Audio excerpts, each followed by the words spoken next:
안녕하세요. 저는 40대 중반 여자입니다. 사람은 누구나 잘못은 할 수 있다고 생각합니다. 본인들도 충분히 바로잡을 수 있는 기회가 있다는 걸 알면서도 돌아가지 않으려는 이기적인 행동들 때문에 저는 그 사람들을 도저히 용서할 수가 없었습니다. 결혼 생활한 지 15년 만에 이혼 서류에 도장을 찍을 수 있었고, 현재는 법적으로 아무 상관없는 남이 되어버렸는데 너무 오랜 기간 참아오는 동안 그 인간들에게 너무 많이 시달려서 그런지 아직까지도 정신이 온전히 회복이 되지 않았습니다. 제가 사연을 신청하게 된 이유는 저희 엄마가 2년 전에 대장암을 진단받았을 때부터 시작이 됐는데요. 그때 당시 3기 초반이라 항암 치료만 꾸준하게 잘 치료해도 어느 정도 희망이 있다는 말을 들었었어요. 그래서 엄마는 병원에서 시키는 건 뭐든 다 했었죠.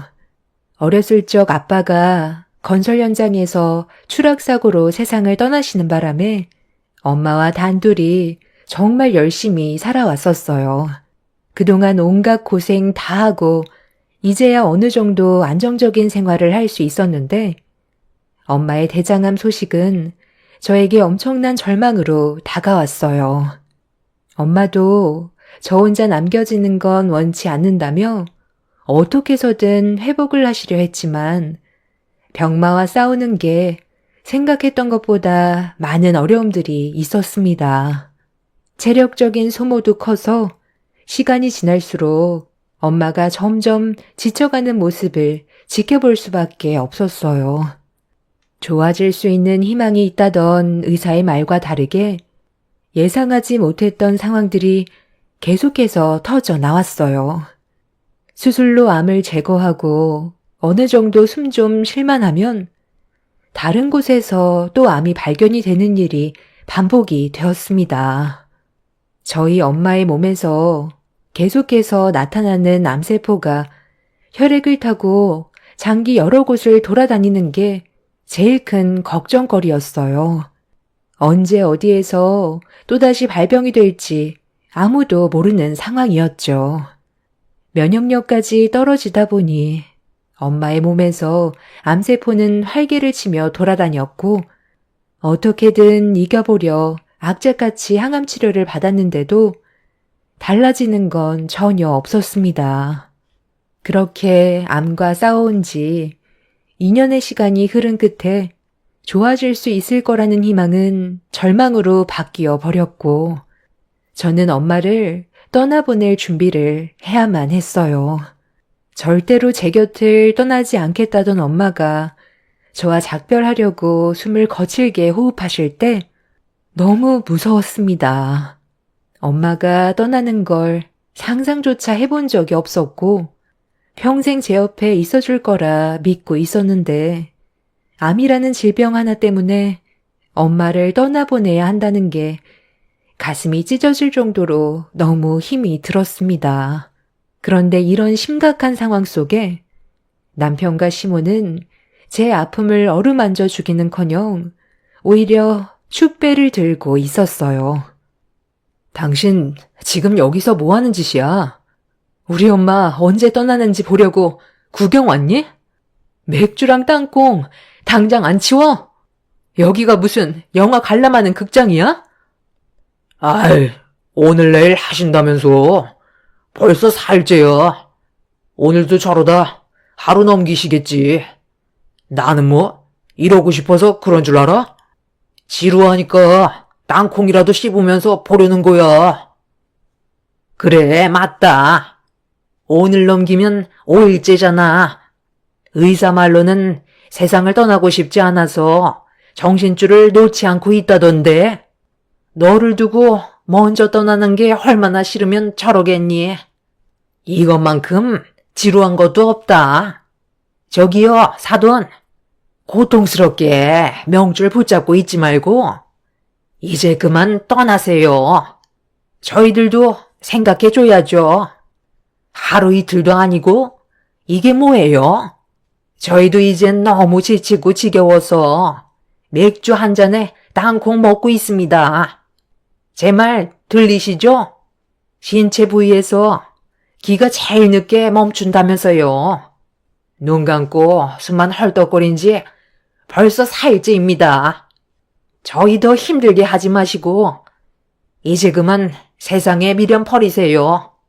내가 봤을 때 오늘도 저런 식으로 버티다가 하루가 또 지나갈 것 같다.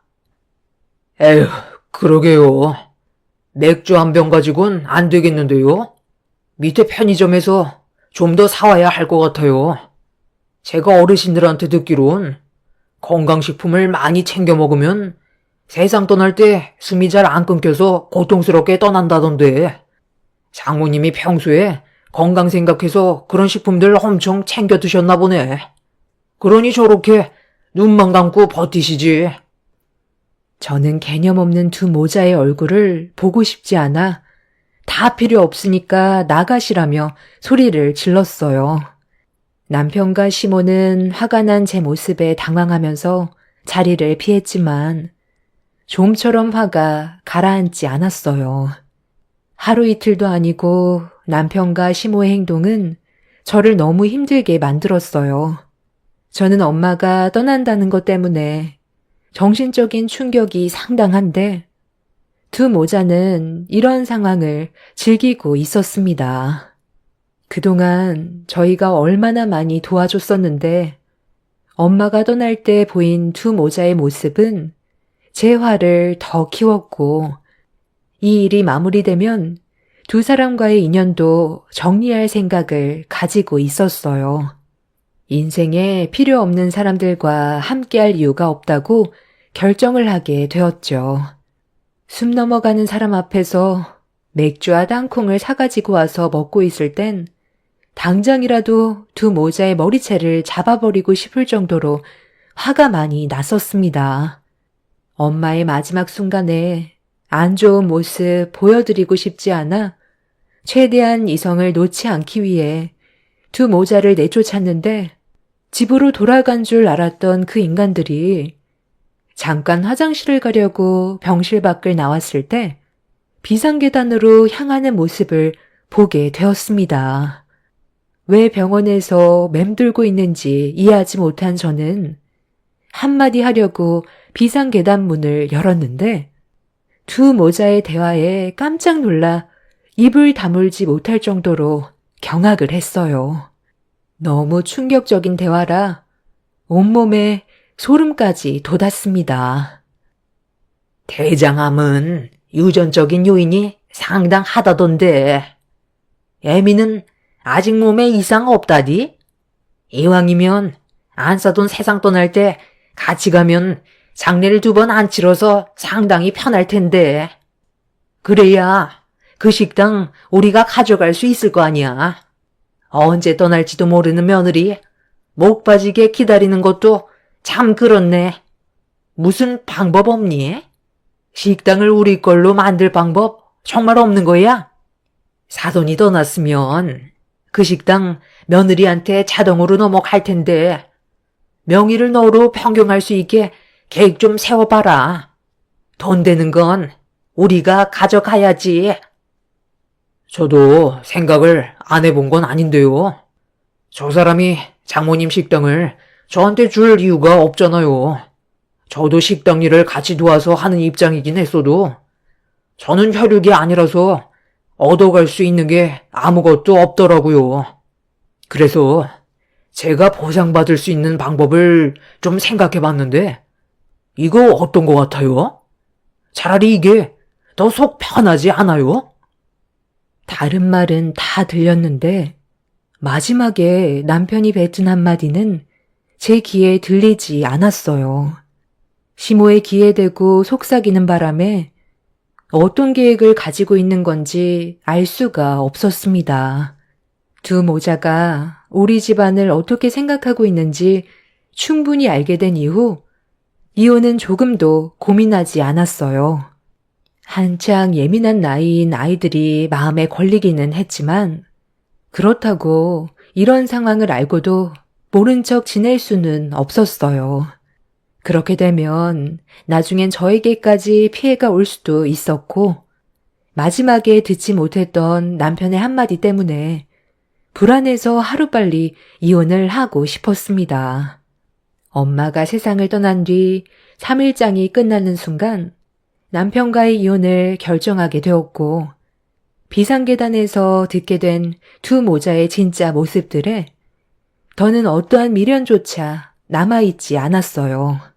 엄마는 결국 마지막까지 놓지 않으려 했던 제 손을 놓게 되면서 끝내 버티지 못하시고 그날 세상을 떠나셨습니다.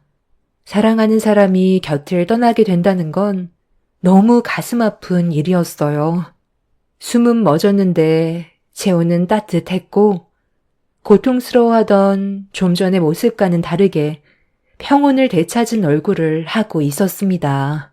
아무리 엄마를 외쳐 불러도 깊은 잠에 빠지셨는지 더 이상 어떠한 움직임조차 없었어요. 그렇게 한참 동안 점점 굳어가는 엄마를 끌어안은 채 마지막으로 했던 말은 그동안 고생했고 사랑한다는 말이었어요. 아빠가 세상 떠난 뒤 먹고 살기 위해 앞만 보며 열심히 살아왔던 엄마의 세월이 담긴 거칠고 굽어진 손은 눈물을 멈추지 않게 만들었어요.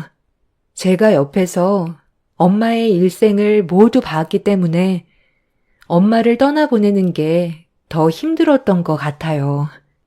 그렇게 눈물로 엄마의 3일장을 치르기 위해 정신없이 준비하고 있는데 엄마가 떠난 소식을 접하게 된 남편과 시모가 장례식장에 고개를 내밀었습니다. 이미 그 인간들이 어떤 마음을 가지고 옆에 있는 건지 알기 때문에 상대하고 싶지 않아 아무 말도 하지 않고 있었습니다. 에휴, 끈질기게 버티더니 그래도 5일은 못 넘기고 가버렸구만. 어차피 떠나게 될 거. 왜 이렇게 세상에 미련을 가져서 여러 사람 힘들게 한 거야? 진작 떠났으면 벌써 3일장 치렀을 텐데. 하여간 갈 때까지 속 썩이는구만. 요 며칠 신경 쓰여서 끼니도 제대로 먹지 못했는데 오래간만에 육개장에 밥 좀 말아 든든하게 먹어야겠다. 뭐니 해도 장례식은 육개장과 편육이지. 그리고 술이 빠져서야 되겠어. 애미 너도 그건 밥도 제대로 먹지 못했을 텐데 3일장 치르려면 체력이 많이 필요하니까 사람들 몰리기 전에 미리 밥 먹어두는 게 좋을 거다. 그런데 여기 공기가 왜 이렇게 냉한 거야? 다른 곳은 안 그러던데 여기만 유독 공기가 차갑네. 주위를 왜 둘러보세요?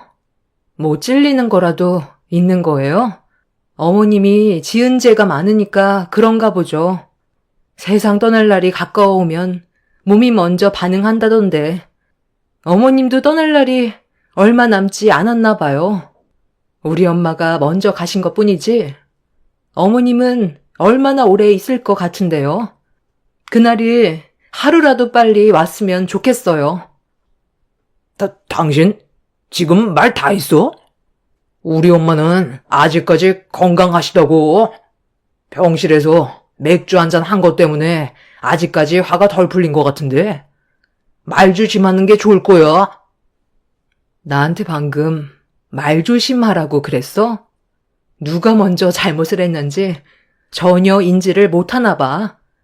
당신이랑 어머님이 하는 태도를 봐봐. 이게 지금 정상적인 집안이야? 그래도 우리 엄마한테 하루빨리 세상 떠났으면 좋겠다고 말을 하는 건 잘못된 거지.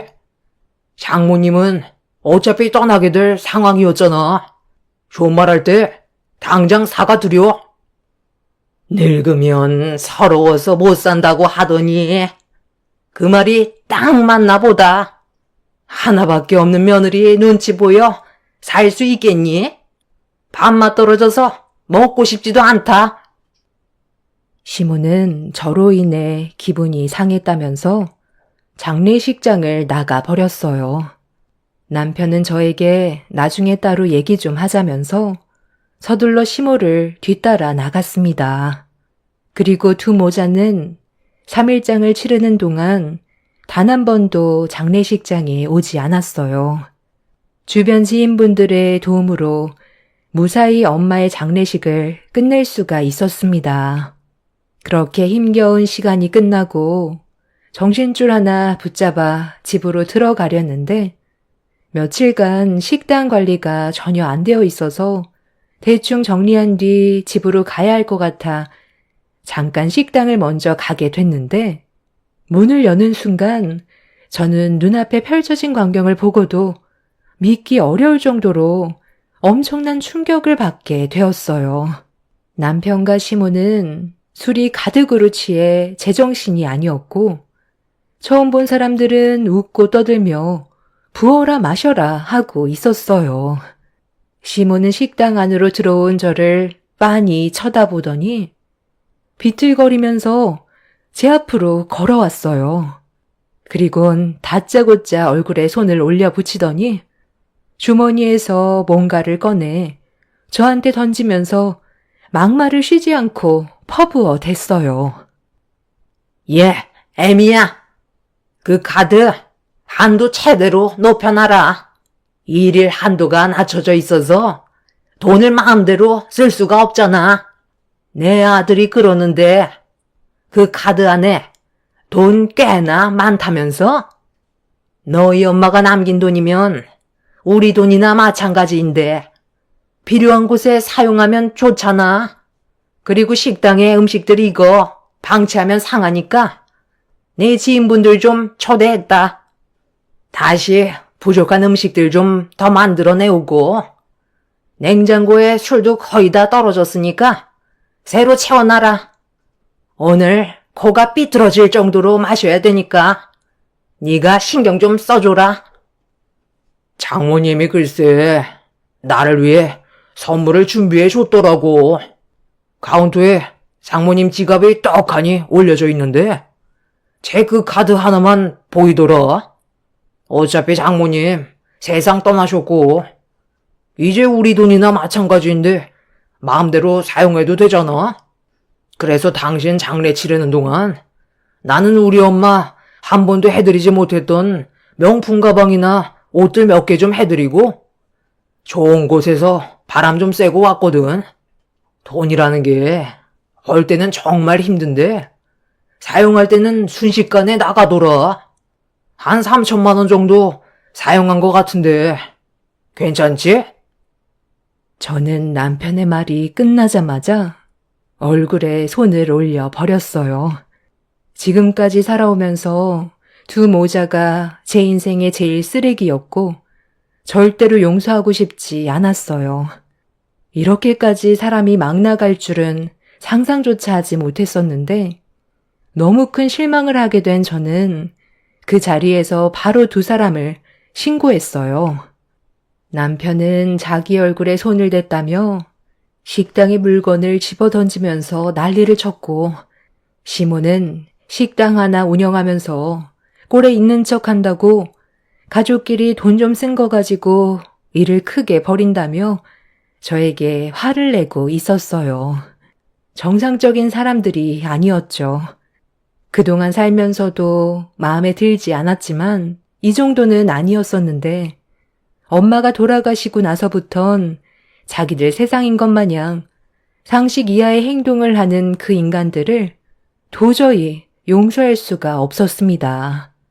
경찰들이 오고 남편과 시모의 행동에 대해 조사를 진행했는데 알고 보니 비상계단에서 대화를 나눴을 때 제가 듣지 못했던 한마디는 남편이 저희 엄마 식당 카운터에 지갑이 올려져 있는 걸 알고 있었는데 그 안에 체크카드로 돈을 좀 쓰자고 시모와 대화를 나눈 거였어요. 엄마 체크카드는 식재료 결제나 일상생활에 사용할 때 쓰는 카드라 식당 일을 함께 했던 남편도 카드를 몇 번 써왔었어요. 그래서 저 몰래 이런 계획을 했던 거였고, 테이블 위에 올려져 있던 명품 가방들은 제 속을 뒤집어 놓았습니다. 가족들끼리 돈 좀 쓴 거 가지고 경찰까지 불러? 네가 아주 오늘 나랑 끝장내려고 작정을 했구나. 갈 때까지 가보자는 거야? 내 아들과 이혼을 하겠다고? 네가 원하는 대로 해줄 것 같니? 돈 그거 좀 썼다고 해서 인생이 달라지는 것도 아닌데 왜 이렇게 팍팍하게 꾸는 거야? 사돈 떠난 게 우리 잘못은 아니잖아. 지금 힘든 거 충분히 알겠는데 살면 또 사라진다.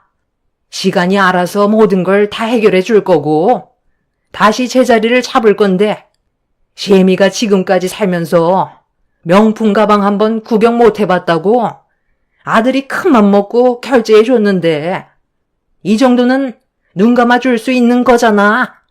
그리고 그동안 우리 아들이 식당 일 하면서 얼마나 고생이 많았니? 그 고생한 만큼 보상이라 생각하는데 뭐가 잘못됐다는 거야? 지인들 식당에 초대할 수도 있는 거지. 안 사돈 있을 때 눈치 보여서 사람들 초대도 못했었다. 무상으로 일해줬으면 당연히 그에 따른 보상을 받아야 되는 건 당연한 거잖아. 당신만 입이야? 나도 힘들게 일한 만큼 월급 받아 돈을 쓰고 싶었다고. 진짜 너희들은 말로 해선 안 될 것 같다. 우리 엄마한테 돈을 받을 처지라고 생각해? 그게 그동안 불만이었다고? 시아버지가 노름 때문에 사고치고 도망치다가 사고로 세상 떠나신 게 벌써 6년이나 됐어. 아직까지 빚이 산더미인 거 몰라? 네가 우리 엄마 식당에서 일하는 동안 매달 그 돈 빚 갚는데 전부 꼬라 박은 거 알면서 지금 그런 말이 나와? 한도 끝도 없이 주는 거에 감사하게 생각하기는커녕 오히려 돈을 안 줘서 불만이었다고? 그래서 내 허락 없이 식당에 함부로 들어오고 돌아가신 우리 엄마 카드로 저딴 쓰잘머리 없는 명품 가방이나 사고 있어? 아주 두 모자가 쌍으로 정신이 나갔네. 둘 다 콩밥 먹어봐야 정신 차리지? 저는 그날 이후 남편과 이혼 소송을 준비했고 두 모자에게 법적 처벌을 내리기 위한 준비를 했어요. 화가 머리끝까지 올라온 저는 두 모자를 절대로 용서하고 싶지 않아 이름 있는 변호사와의 상담을 통해 법적 자문을 구했고 오랜 시간 상담한 결과 두 모자는 타인의 분실카드 횡령죄와 타인의 카드를 부정한 방법으로 사용한 죄, 그리고 타인의 소유의 카드를 자신의 소유인 것처럼 속이고 사용한 점에 대해 처벌을 내릴 수 있다는 걸 알게 되었습니다. 점유물 이탈 횡령죄, 여신 전문 금융업법 위반 사기죄, 거기에 더해 엄마의 식당에 허락 없이 들어와 자기 식당인 것 마냥 함부로 이용한 것과 제 얼굴에 손을 댄 행동들, 식당 물건들을 집어던진 기물 파손죄, 영업 방해 등등 할 수 있는 건 전부 다 포함시켰습니다. 뒤늦게 자신들이 한 행동에 대해 상황이 심각하게 흘러가고 있다는 걸 인지하게 된 두 모자는 그제서야 사태를 수습하려고 저와 좋게 합의를 보려고 했어요. 반성은커녕 자신들이 저지른 잘못에 대한 처벌 수위를 낮추려는 행동들이 저를 더 화가 나게 만들어 저는 어떠한 합의도 하지 않고 그대로 밀어붙였습니다. 그러자 시모가 울며 불며 애원을 하기 시작했어요. 아이고, 내가 이 나이에 징역을 산다는 게 말이 되니? 그냥 좋게 합의 보면 안 되겠어? 그동안 우리가 했던 잘못 충분히 뉘우치고 있다. 그러니 좋게 정리하자. 원하는 대로 내 아들과 이혼했잖아. 서로 안 좋은 감정만 남긴 채 끝내면 나중에 손주들 보기에도 얼마나 창피한 일이야. 애들 한참 민감할 나이에 애비랑 할미 욕설이가 웬 말이야. 애비가 징역을 산다고 하면 애들이 얼마나 마음 아파하겠어. 나도 이 나이에 징역이 웬 말이니. 그곳에서 어떻게 견디면서 살아갈 수 있겠냐고. 한 번만 용서해다오. 왜요?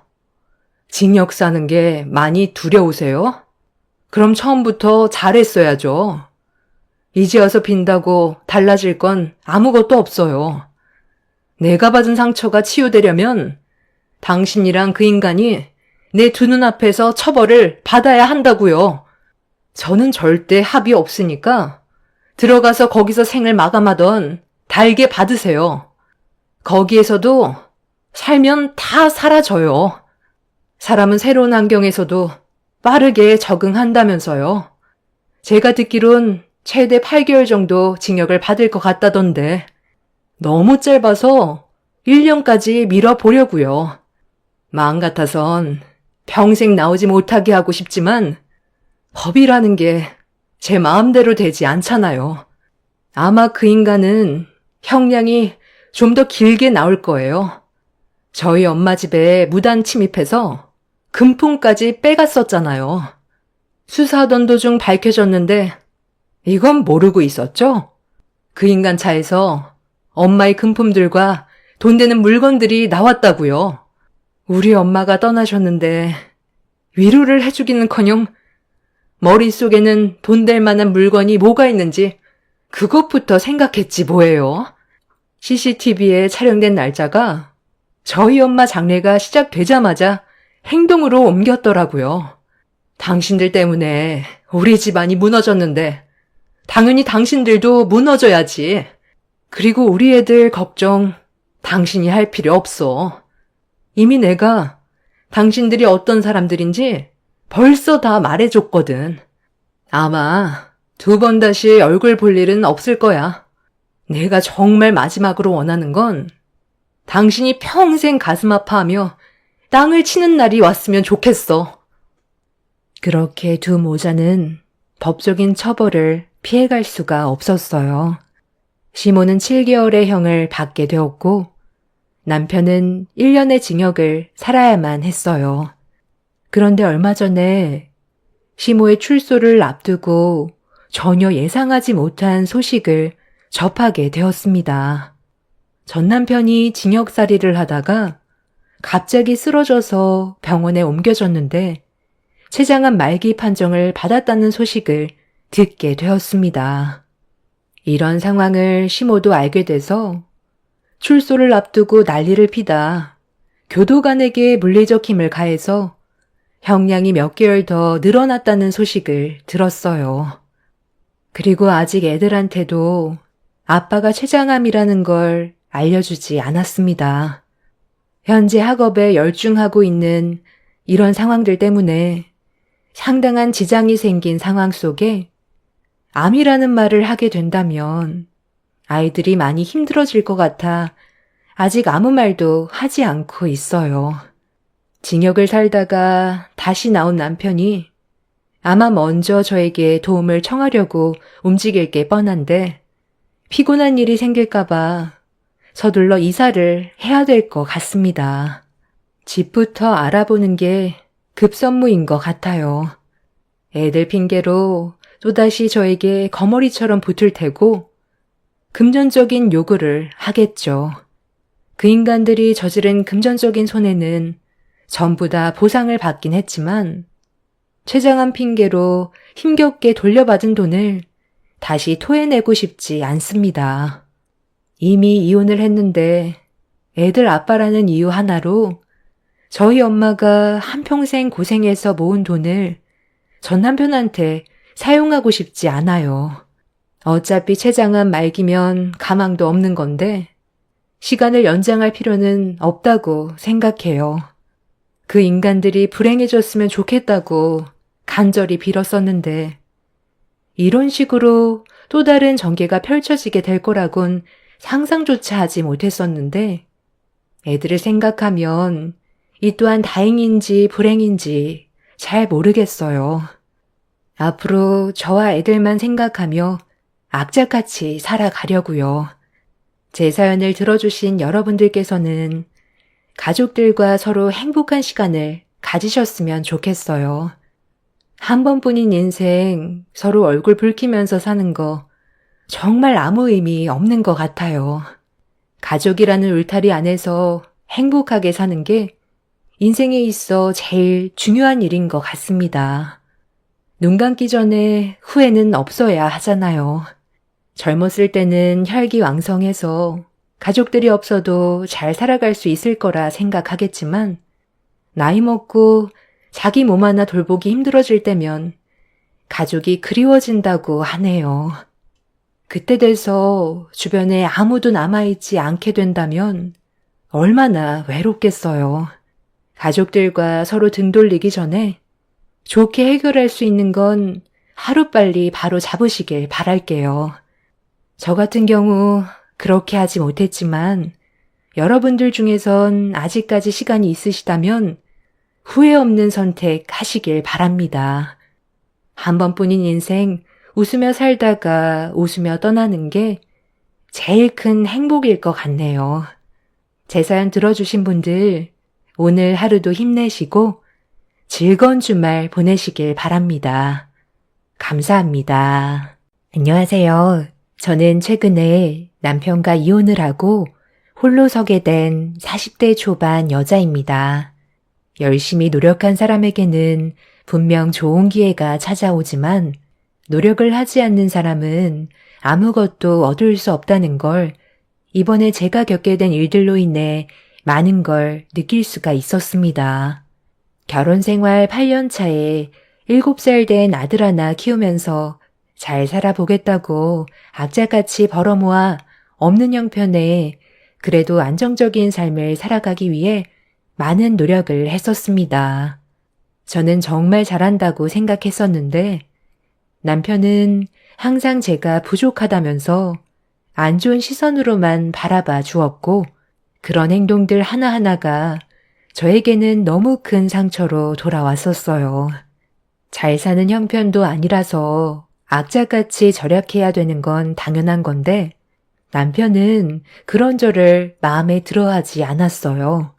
무조건 등 따시고 배부르다 보니 과거에 얼마나 힘들었는지를 잊어버린 남편은 자기 삶을 한탄하면서 벌어오는 돈은 무조건 자기 혼자 전부 다 사용하겠다는 어이없는 말을 늘어놓았습니다. 제가 벌어오는 돈만으로도 생활비는 충분하지 않냐고 더는 자기가 벌어오는 돈은 저축하고 싶지 않다면서 집안의 균형을 무너뜨리려 했어요. 힘들게 쌓아온 가정을 깨버리려는 남편의 행동에 화가 나 결국 저도 언성이 높아졌지만 최대한 좋게 풀어나가려고 정말 많이 노력했어요. 하지만 남편은 8년간의 결혼 생활이 감옥 같았다면서 자기가 벌어오는 월급으로 하고 싶었던 일들 하면서 살겠다며 제 말은 조금도 들어주려 하지 않았습니다. 그렇다고 남편이 용돈이 없는 것도 아니었어요. 월 300만 원 벌어오는데 거기에서 절반이 남편 한 달 용돈입니다. 나머지 돈과 제 월급 합쳐서 대출빚 갚고 남은 돈 저축한 뒤 생활비로 전부 나가는데 솔직히 용돈이 월 150만 원이면 적은 건 아니라고 생각했어요. 이것도 남편이 하도 고집을 부려서 어쩔 수 없이 얼굴 붉히면서 서로 안 좋은 감정 만들고 싶지 않아 최대한 양보할 수밖에 없었던 건데 이제는 자신의 월급은 자기가 알아서 전부 사용하겠다는 말을 들었을 땐 기분이 상당히 안 좋았었죠. 내가 힘들게 일해서 받는 월급 왜 내 맘대로 못하는데? 8년간 당신이 하고 싶은 대로 했으니까 이제 내가 하고 싶은 대로 해도 되는 거 아니야? 그럴 거면 차라리 혼자 살면 되지 뭐하러 같이 살아? 당신 혼자 벌었을 거면 그냥 나랑 이혼하면 되는 거 아니야? 나도 남들처럼 여유 있는 삶을 살고 싶지. 돈에 쫓겨다니는 이런 인생을 원한 건 아니었어. 한 달에 얼마나 많은 돈이 빚으로 나가는지 알고는 있어? 겨우 원하는 아파트 청약 당첨돼서 그동안 모아두었던 돈들 전부 아파트에 집어넣는데도 턱없이 모자라서 무리하게 대출 끌어모았던 거 당신도 알잖아. 대출빚만 갚는 것도 벅찬데 혼자 용돈 150만 원 가져가는 것도 모자라서 이제 월급의 전부를 가져가겠다고? 우리가 길바닥에 나앉길 원해서 그러는 거야? 생각이라는 게 있다면 당신 용돈도 줄여야 되는 게 맞는 거라고. 혼자 사회생활하는 거 아니잖아. 나도 똑같이 사회생활하는데 당신 밖에서 기죽지 말라고 나도 최대한 양보해 준 거지만 이번만큼은 원하는 대로 해줄 수 없어. 내가 하고 싶은 대로 하겠다는데 뭔 상관이야? 너도 그럼 받는 월급 혼자 알아서 쓰면 되잖아. 그게 싫으면 그만 갈라서던가. 이런 삶 지겹지도 않냐? 지금 그게 집안의 가장이 할 말이야?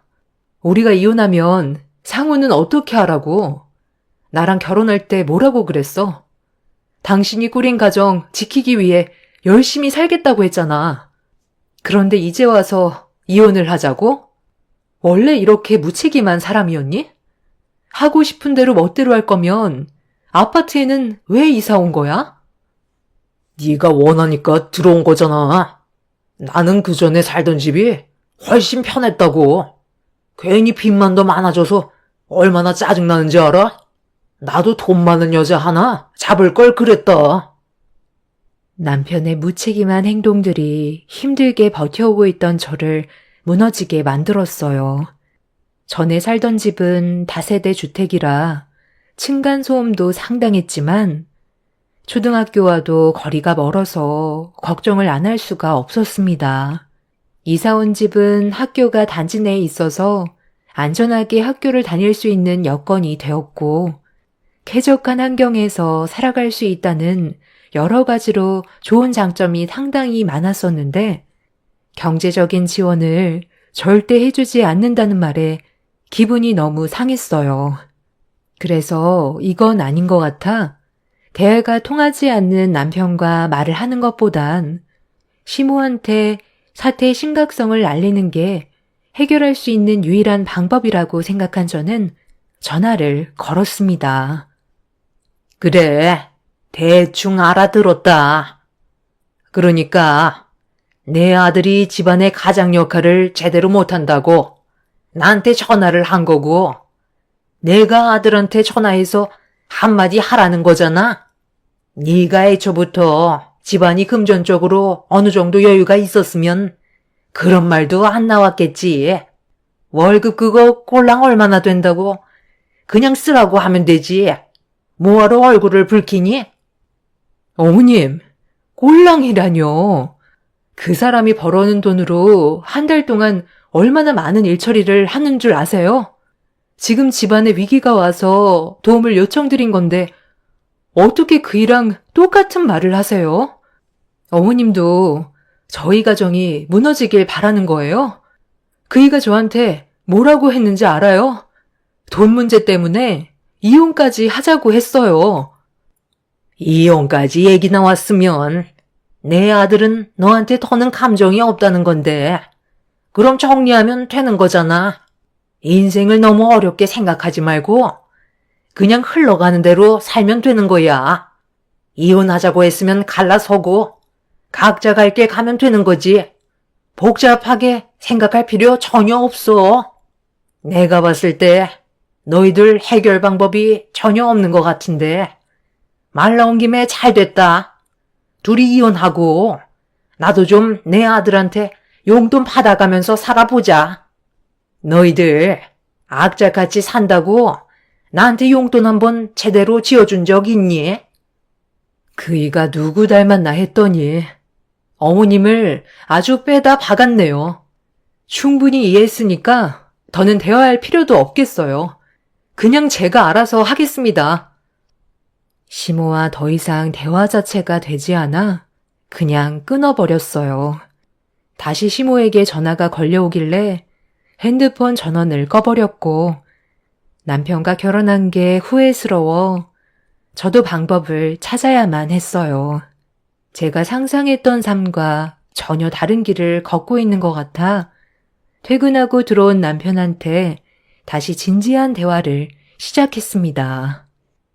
이 집 내 명의로 돌려놓는 게 좋겠어. 어차피 당신은 집안의 가장 역할도 하지 않고 금전적으로도 지원을 해주지 않겠다고 했으니까 공동 명의였던 거 내 명의로 돌려놓는 건 맞는 거잖아. 어차피 대출받은 거 빚이 대부분이고 당신 돈보다 내 돈이 훨씬 더 많이 들어갔으니까 나는 그게 맞는다고 생각하는데. 그럼 내 월급 전부 쓰는 조건으로 명의만 변경해주면 된다는 거지? 그거야 어려운 건 아니지. 나중에 딴 말 하면 안 돼. 아니다. 말 나온 김에 각서 쓰자. 뭐든 확실하게 짚고 넘어가는 게 좋으니까 영상까지 직접 촬영해서 증거물을 만들어 놓자고. 당신이 집에서 버는 돈으로 좀 더 쪼개서 생활하면 충분히 가능하잖아. 남편은 자신의 월급을 전부 다 쓰는 조건으로 공동 명의의 아파트를 제 명의로 돌려놓았습니다. 당장 어떤 일이 벌어질지 전혀 알지 못한 남편은 자기가 버는 돈 전부를 혼자 쓸 수 있다는 생각에 입꼬리가 하늘을 치솟고 있었습니다. 어차피 이혼 얘기가 오고 간 마당에 제가 남편한테 기대할 것도 없었고 같이 살고 싶은 마음도 이미 떠나버렸기 때문에 조금의 미련은 없었어요. 무책임한 가장을 데리고 힘들게 사느니 차라리 저 혼자 열심히 벌어 모아 제 아들과 남은 인생 사는 게 스트레스 안 받고 앞으로 커갈 아이한테도 정신적으로 안정을 줄 수 있을 거라 확신했어요. 그래서 아파트 명의가 제 이름으로 변경이 된 순간부터 제 행동은 180도 바뀌게 되었고 달라진 모습에 당황한 남편은 저에게 불만을 표출했지만 눈 하나 깜빡하지 않고 제 할 일 하며 대화를 이어나갔습니다. 큰소리 치지 마. 상우 이제 잠들었어. 그리고 나 일하는 거 안 보여? 나 혼자 벌어먹고 살아야 해서 일적으로 더 많은 시간을 사용해야 된다고. 그러니까 방해하지 마. 그래도 이건 너무하잖아. 너 지금 내가 월급 전부 다 사용한다고 해서 이런 식으로 치사하게 나오는 거야? 아무리 그래도 그렇지. 기본적인 건 해줘야지. 내가 왜 그렇게 해줘야 되는데? 네가 이미 집안의 가장 역할을 포기했는데 나도 대우해줄 필요 없는 거 아니야? 원하는 게 있으면 돈을 줘. 내 시간을 당신 뒤처리 해주는데 사용할 수는 없거든. 너도 이 집에 어느 정도 진짜 손톱만큼 지분이 있으니까 자는 것까지는 허용해 주겠지만 그 이상은 네가 알아서 해. 그렇다고 빨래를 전혀 안 해주는 건 말이 안 되지. 이런 식으로 치사하게 나올 줄 몰랐는데 정말 너무하네. 나보고 이 집에서 잠만 자라는 거야? 잠만 자게 해주는 것도 감사하게 생각해야지. 이 집에 들어오는 순간부터 네가 원하는 걸 나한테 요구하려면 돈부터 지불해. 거기 테이블에 가격표 올려놨어. 세탁기 한번 사용하고 빨래까지 널어주는데 10,000원이야. 밥 먹고 싶으면 냉장고에 반찬 꺼내 먹으면 되는데 그것도 역시나 내 고생이 들어갔으니까 밖에서 사 먹는 것처럼 돈 지불하고 먹으면 돼. 그냥 너는 이 집에서 잠만 자는 거 말곤 전부 다 돈이라고 생각하면 되는 거야. 정신 나갔다고 내 시간 써가면서 무상으로 일을 해줄지 알았어? 너도 하고 싶은 대로 하면서 살겠다는데 나도 그렇게 하지 말라는 법 없잖아. 원하면 언제든지 나가도 돼. 저기 현관 앞에 캐리어 있거든? 대충 짐 싸놨으니까 불만 있으면 나가던지 아니면 조용히 방에 들어가서 잠이나 자. 그리고 화장실 한번 사용할 때마다 나한테 10,000원 주고 들어가라. 네가 한번 들어갔다 나오면 뒤처리 항상 내가 있었잖아. 너는 그냥 씻고만 나오지. 정리는 아예 하질 않잖아? 그 일도 내가 해야 되니까 당연히 돈을 받아야겠지? 작은 걸 봐도 무조건 10,000원이니까 나한테 돈 주고 싶지 않으면 밑에 관리사무소 가서 볼일 보고 오든지 해. 아, 그리고 저기 CCTV 달아놨거든? 나 자는 동안 네가 몰래 돈도 안 주고 집안의 물건 함부로 사용할 수 있을 거 아니야. 계산은 철저하게 해야 돼서 설치한 거니까 나한테 돈 주기 싫으면 들어가서 잠이나 자. 너 나랑 뭐 하자는 거야? 정말 이런 식으로 할 거야? 애들 장난하는 것도 아니고 집안의 물건 사용할 때마다 돈 내라는 게 말이 되냐? 이럴 거면 차라리 이혼을 해. 그게 내가 원하는 거야. 불만이 있으면 이혼해. 나도 어차피 더 이상 너 같은 쓰레기랑 같이 살고 싶은 생각 전혀 없어. 나 일해야 돼서 바쁜데 말 시키는 것도 돈이다. 남편은 전혀 예상하지 못한 상황에 당황해선 얼굴을 붉혔어요. 이미 본인이 저와 함께 살고 싶지 않아서 멋대로 하겠다는데 제가 그런 남편한테 끌려다니며 애원하고 싶지 않았고 이미 저 또한 마음이 떠나가 버렸기 때문에 남편과 관련된 어떠한 일도 해주고 싶지 않았습니다. 그날 이후 남편은 제가 예상한 대로 집에 들어오지 않았어요. 갈 곳이 시댁밖에 없다는 걸 알고 있던 저는 전혀 신경을 쓰지 않았고 이 문제로 시모에게 계속 연락이 왔지만 받지 않았습니다. 어차피 좋은 말 듣지도 못하는데 스트레스 받는 일을 만들고 싶지 않았어요. 그렇게 남편과 별거를 한 지 2달 정도 되는 동안 남편과 시모는 저희 집에 찾아오지 않았습니다. 아마 시모가 옆에서 제 욕을 엄청 많이 하고 있다는 걸 대충 예상할 수 있었어요.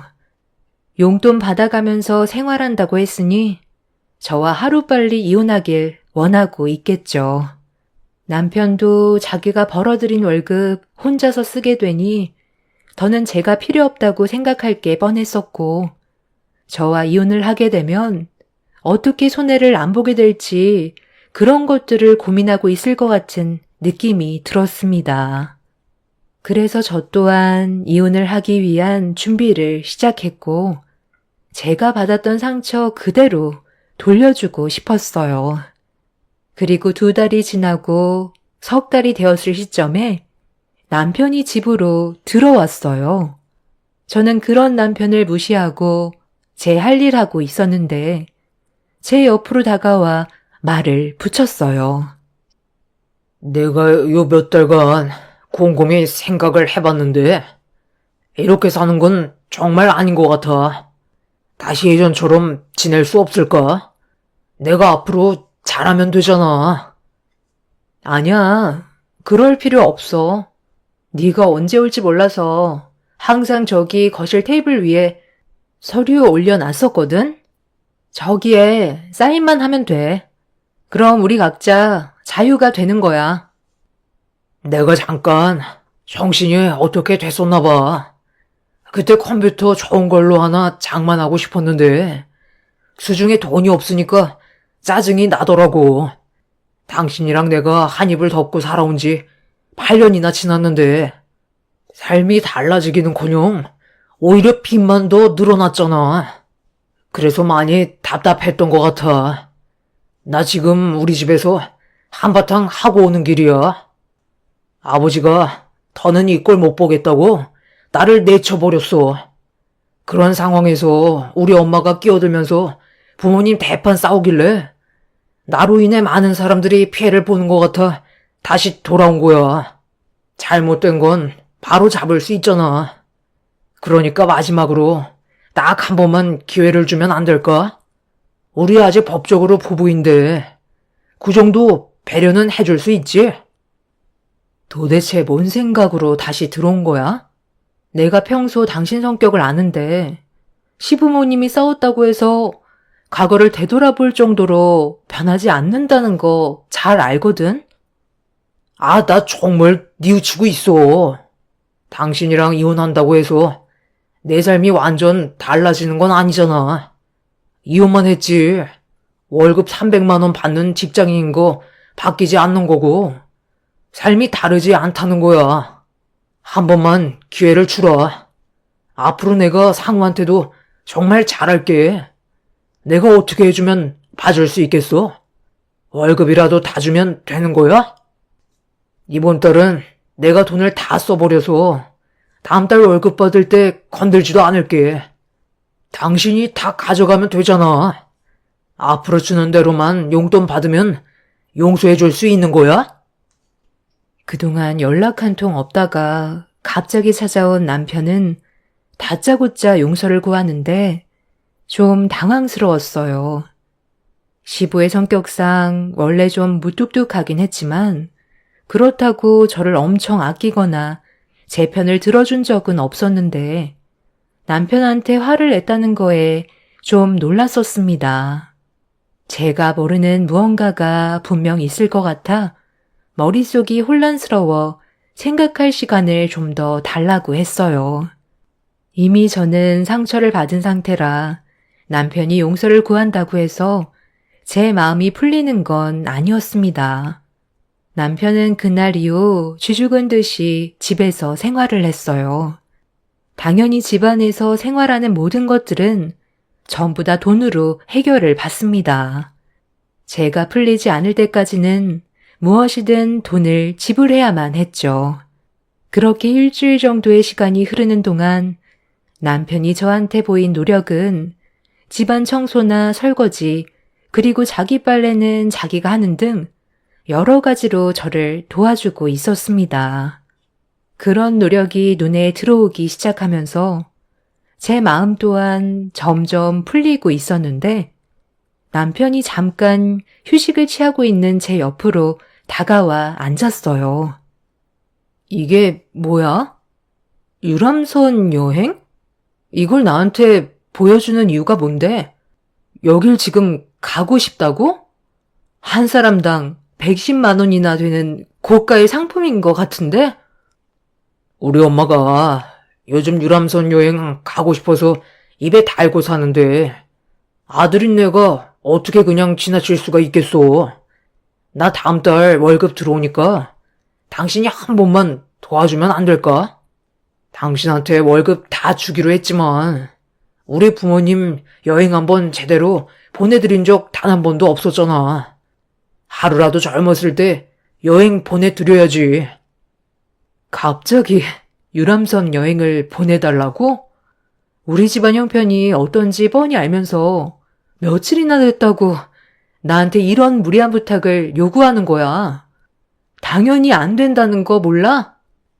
안 된다고 할 줄 알고 있었지만 앞으로 내 월급 전부 당신한테 들어갈 거 아니야. 그러니까 이번 한 번만 부탁 좀 하자는 거야. 그 정도는 해줄 수 있잖아. 매달 가져간 내 월급 절반도 안 가져가고 주는 대로만 용돈 받겠다는 건데 그 정도는 해줄 수 있는 거 아니야? 이번이 정말 마지막이야. 다시는 이런 부탁 안 한다니까. 남편은 계속해서 저에게 끈질기게 요구했어요. 기분이 별로 안 좋았지만 본인의 월급은 손 하나 대지 않겠다는 말에 고민을 할 수밖에 없었습니다. 몇 날 며칠 계속 애원을 하면서 노력하는 모습을 보이길래 일단 알겠다고 했어요. 제가 좀 더 알아보고 그때 다시 얘기하기로 결정을 하게 되었죠.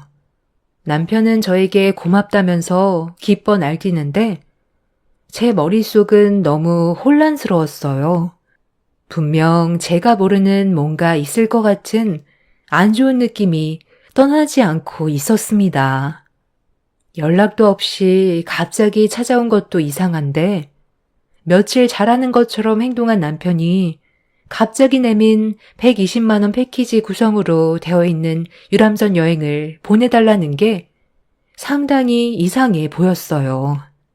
괜히 또 얼굴 붉히고 싶지 않아 일단 알았다고 대충 넘기긴 했었지만 남편은 제가 시부모님 여행을 보내준다고 착각을 했는지 혼자 좋아하고 있었습니다. 저는 이 문제를 어떻게 해결하면 좋을지 고민을 하게 되었고 일이 손에 잡히지 않아 늦은 새벽까지 일을 하던 저는 커피 한 잔 마시려고 주방으로 나왔어요. 그런데 남편 방에 불이 켜져 있었고 누군가와 전화 통화하는 목소리가 들릴 듯 말 듯 조용하게 문 밖으로 새어 나왔습니다. 저는 대화 내용이 궁금해 조심스럽게 남편 방문 앞에 서서 문틈 사이로 귀를 기울였어요. 남편을 완전히 받아준 게 아니기 때문에 각 방을 사용하고 있었는데 방에서 통화하면 듣지 못한다고 생각한 남편은 시모와 대화를 나누고 있었습니다. 그런데 제 귀를 의심할 만큼 정말 어이없는 말들을 주고받고 있었어요. 아, 그렇다니까요. 정말 보내준다고 했어요. 생각해보겠다고 한 거면 거의 다 넘어온 거잖아요. 제가 정신 나갔다고 힘들게 번 돈을 뭐하러 넘겨줘요? 엄마랑 아버지 여행 한번 제대로 보내준 적 없었는데 이렇게라도 해서 뜯어 먹어야죠. 제가 완전히 바뀐 줄 알고 있다니까요. 엄마 여행 다녀오면 바로 이혼하게요. 여행 며칠 안 남았으니까 미리 준비하세요. 엄마 여행 떠나시자마자 바로 이혼 도장 찍을 거예요. 제가 이렇게까지 안 하면 저 여자 자기 주머니에서 절대로 돈 꺼내지 않는다고요.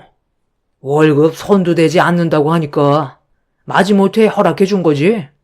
안 그랬음 절대로 안 보내줬을걸요. 어찌됐든 엄마는 신경 쓰지 말고 다녀오세요. 남편의 행동이 의심스러웠는데 저와 이혼을 하면 자기가 손해보는 게 많다고 생각했는지 조금이라도 뜯어먹으려고 그동안 저에게 연기를 하고 있던 거였어요.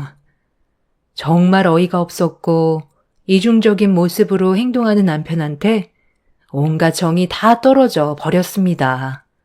확실하게 모든 걸 알게 된 이후 다음날 아침에 남편을 불렀어요. 120만 원 유람선 여행 보내줄게. 그 대신 당신도 내가 원하는 조건을 들어주는 게 좋겠어. 일단 여기 이혼 서류에 도장부터 찍어줄래? 우리 관계 아직 정리 안 됐잖아. 당신이 나한테 조금이라도 거짓말을 하고 있다면 지금 말해. 하지만 조금도 거짓된 행동을 하지 않고 나에게 진실한 모습만 보여줬다면 이혼 서류에 도장을 찍어. 만약 서로 조금의 문제라도 생긴다면 그때 우린 뒤도 안 돌아보고 이혼하는 거야. 나한테 한 약속 끝까지 지켜줬으면 좋겠어. 앞으로 당신 월급은 내가 관리하는 거고 그 조건으로 시부모님 유람선 여행 보내드리는 거야. 그리고 집안의 가장으로서 최선을 다하면서 살아줬으면 좋겠어. 만약 우리 관계에 문제가 생긴다면 상우도 볼 수 없을 거야. 나는 마지막으로 기회를 주는 거니까 나한테 진심으로 다가온 게 맞다면 이혼 서류에 도장을 찍어. 당신 마음이 진심인 걸 보여주라고. 그럼 내가 거짓으로 얘기했겠어? 당연히 진심이지. 만약 거짓이라면 당신이 원하는 대로 할 테니까 이제 그만 의심하고 나 믿어줘. 우리가 함께 살아온 세월이 몇 년인데 아직도 나를 몰라? 나 출근해야 되니까 이따 저녁에 다시 얘기하자. 오래간만에 우리 외식이나 할까? 바람 안 쐬러 간 지 오래됐잖아. 내 마음이 아직 전부 다 풀린 게 아니라서 그건 나중에 하는 게 좋겠어. 그러고 보니 우리 부모님도 여행 안 보내드린 지 오래됐는데 이번 기회에 같이 보내드리는 게 좋겠네. 패키지 상품이 꽤 좋아 보이는데 같이 가도 문제 될 건 없잖아? 그렇게 해도 되는 거지? 워낙 바쁘셔서 못 갈지도 모르는데 일단 물어는 볼게. 뭐? 같이 가신다고? 아, 그럼 너무 큰 돈이 나가는 거 아니야? 같은 유람선에서 생활하면 많이 불편할 것 같은데 차라리 일정을 겹치지 않게 보내드리는 게 어떻겠소? 남편은 저희 부모님을 보내드린다는 건 마음에 안 들었는지 불만을 얘기했어요. 아침 출근이 늦은 남편은 나중에 다시 대화하자며 서둘러 출근을 했는데 잠시 뒤 시모에게 전화가 왔습니다. 별로 받고 싶지 않았지만 저도 할 말이 있어서 통화 버튼을 눌렀는데 연결이 되자마자 저에게 다짜고짜 화부터 냈어요. 너 지금 무슨 속셈이냐? 즐거워야 여행인 건데 사돈 분들과 같은 유람선에 타면 그게 여행이니? 같은 공간에 있는 것 자체가 불편하고 어색한데 적은 돈도 아니고 인당 100만 원이 넘는 유람선 여행을 망칠 생각이야? 사돈 분들은 일정을 다른 날로 잡아라. 없이 사는 것들이라고. 가성비 좋은 유람선 여행은 놓치기 싫은가 봐.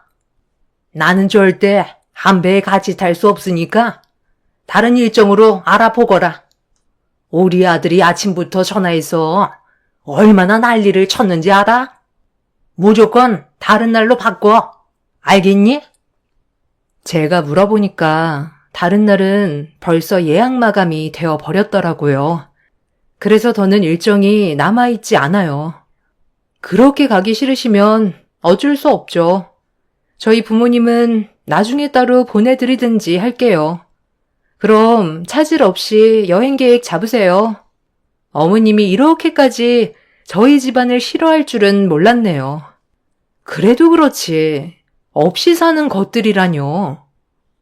어찌됐든 어머님 이름으로 예약해 놓을 테니 현장 가셔서 이름 말씀하시면 표 줄 거예요. 앞으로 이틀 남았는데 계획 잘 하셔서 다녀오세요. 남편이나 시모나 사람들이 하나같이 다들 본인들만 생각하는 이기적인 사람들이었어요. 어차피 저희 부모님이랑 시부모 한 배에 태워 보내드릴 생각 조금도 없었습니다. 그냥 어떤 반응을 보일지 그게 궁금했던 거였죠. 예상했던 대로 이기적인 모습을 보여준 그 인간들한테 온갖 정이 다 떨어져 버렸고 제가 계획한 대로 일정이 진행이 되고 있었습니다. 그렇게 며칠 뒤 주말에 남편과 저는 시부모 유람선 여행을 위해 표를 끊는 곳으로 향했어요. 남편은 저까지 뭐하러 가냐고 했지만 저는 꼭 가야만 하는 이유가 있었기 때문에 시부모님 유람선 타는 모습 보고 싶다며 남편과 함께 차를 타고 목적지로 향하게 되었습니다. 그렇게 도착해 차에서 내렸는데 유람선 표 끊는 곳에 사람들이 웅성거리고 있었어요. 시모가 화를 내면서 난리를 치고 있길래 남편이 달려가 무슨 일인지 확인을 하기 위해 서둘러 달려갔어요. 아니 글쎄, 며느리가 내 이름을 말하면 유람선 탑승표를 준다고 했는데 내가 명단에 없다잖아. 예, 이게 무슨 일이니? 왜 내 이름이 명단에 없는 거야? 아, 그거요? 제 이름으로 결제를 했거든요. 어머님 이름으로 결제를 하려고 했다가 마음이 바뀌어서요. 잠시만요. 아, 이제 곧 올 때가 됐는데. 아, 저기 오고 있네요. 뭐야? 왜 저 외제차에서 사돈분들이 내리시니?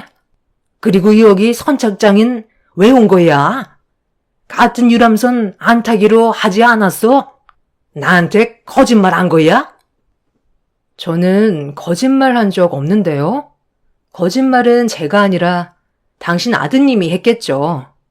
정말 어이가 없어서 저한테 접근했던 게 고작 이깟 유람선 여행 가려고 했던 거예요? 본인들 돈 쓰기 싫으니까 나를 살살 굴려서 결제하게 만든 다음 이혼하려고 했다면서요? 아침부터 녹음된 증거물 틀고 싶지 않으니까 저리 좀 비켜주세요. 저희 가족 여행 가기로 했는데 배웅 나와주셔서 정말 감사해요. 보니까 벤츠 외제차로 터미널에서부터 선착장까지 데려다주는 패키지도 있더라고요. 저희 식구들이 언제 외제차 타보겠어요. 이번 기회에 큰맘 먹고 패키지 상품에 포함시켜 봤거든요. 엄마, 괜찮았어요? 관광지 한 바퀴 도니까 기분이 어떠셨어요? 언니, 나 기분 정말 좋았잖아. 내 평생 외제차 보기만 했지 직접 타본 적 없었는데 관광지 한 바퀴 돌 때 친절하게 설명까지 전부 다 해줘서 너무 좋았다니까. 그런데 돈 꽤 들지 않았어? 외제차 2대면 가격이 상당할 텐데. 우리 가족 여행 보내주려고 너무 무리한 거 아니야? 유람선 여행도 상당히 비싸던데.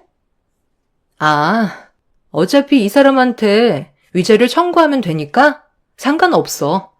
살면서 한 번쯤은 우리 가족 여행 가보는 게 소원이었잖아. 당신 뭐 하자는 거야? 지금까지 나를 속이고 있었던 거야? 네가 원하는 대로 여행 갈 수 있을 것 같아? 당장 여행 티켓 취소해. 너희들도 절대 못 가. 어차피 네가 아무리 발버둥 쳐봤자 할 수 있는 건 아무것도 없어. 나한테 얼마나 많은 증거물들이 쌓여 있는지 알아? 너는 나 여행 다녀올 때까지 기다리고나 있어.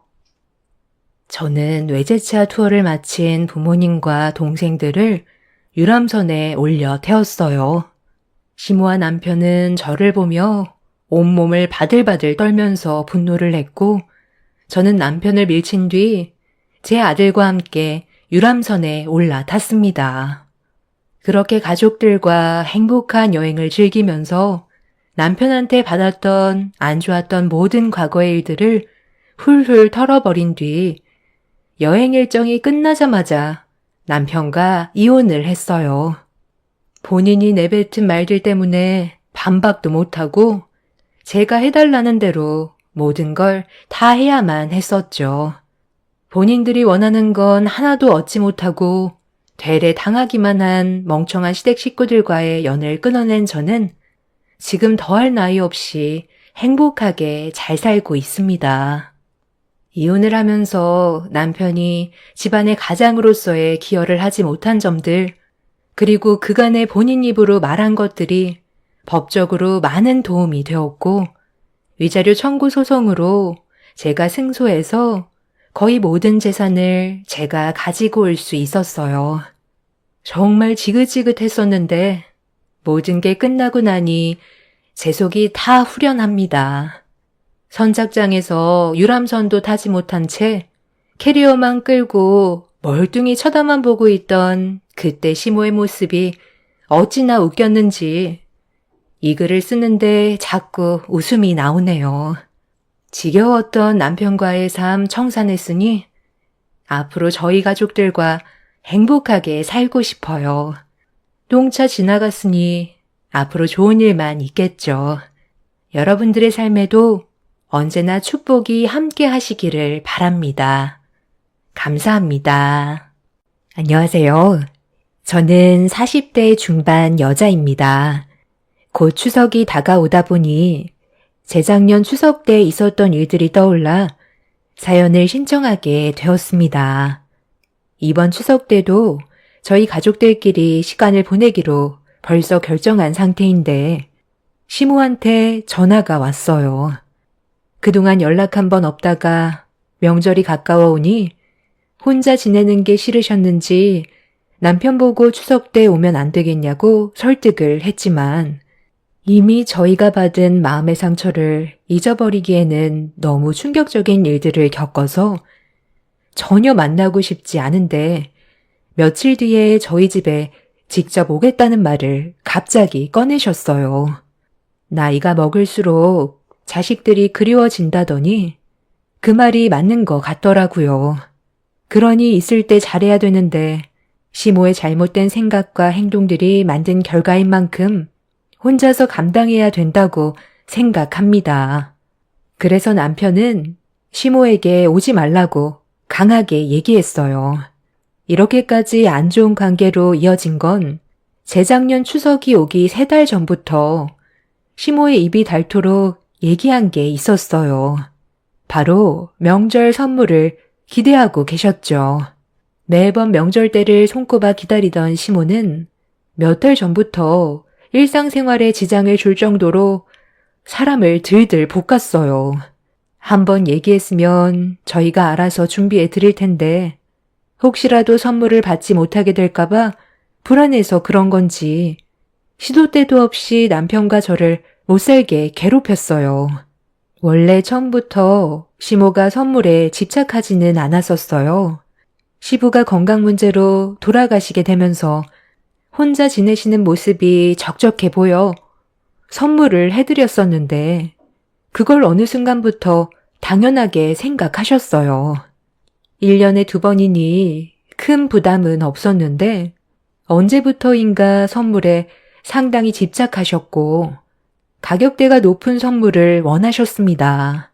좋은 게 좋은 거라고 그래도 최대한 맞춰드리려 했었는데 시모의 도가 지나친 요구는 저희 사정을 생각하지 않고 계속 보채셨어요.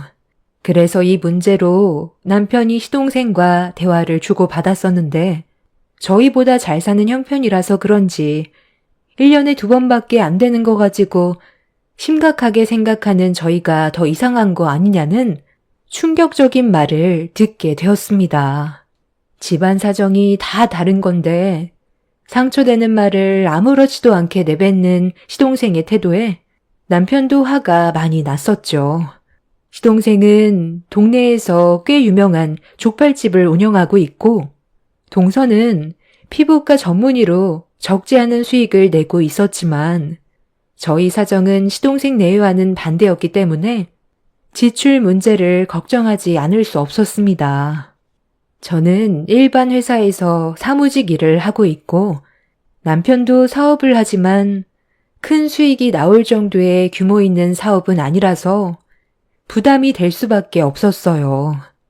수산업을 하는 남편은 고된 노동에 비해 수익이 많지 않아 항상 고민을 했었고 결국 하던 일을 정리하고 수산업 노하우를 살려 식당을 차리게 되었습니다.